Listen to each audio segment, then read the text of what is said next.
She stood in my doorway with 2 kids at her side and a smile that didn't reach her eyes. "We're going to live here," she declared, suitcase wheels rattling against my hardwood.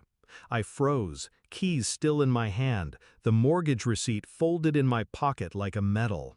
15 years of sacrifice, side jobs, skipped vacations. This house was mine. My safe place, my victory. And she wanted to turn it into her kingdom.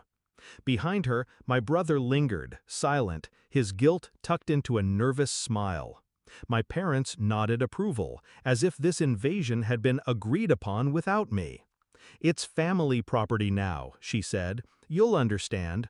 But I didn't, and I never would. I used to like her.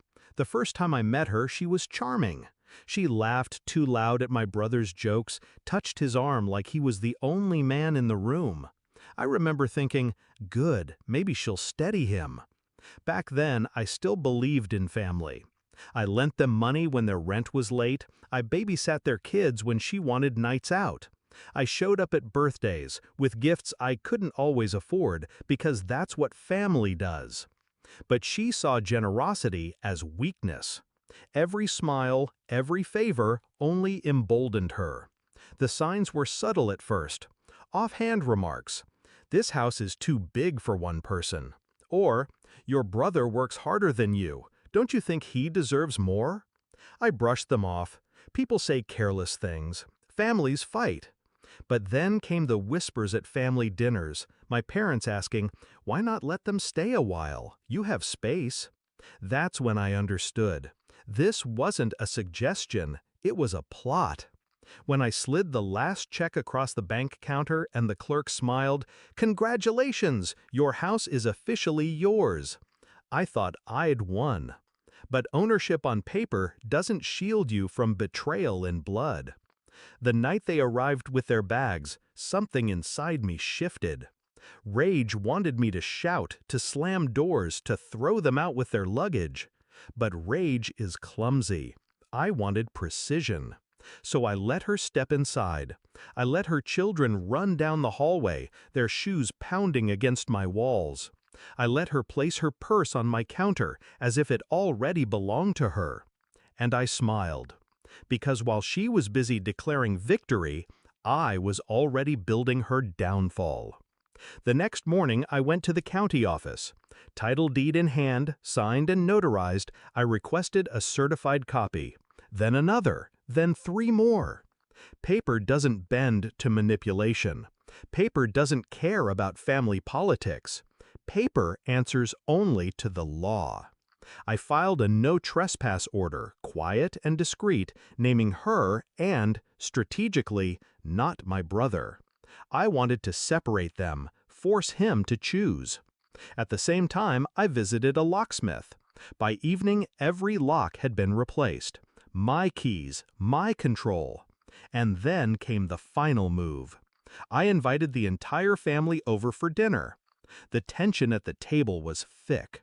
She tried to play hostess, dishing food onto plates as if she'd already conquered the house. My parents praised her cooking. My brother avoided my eyes.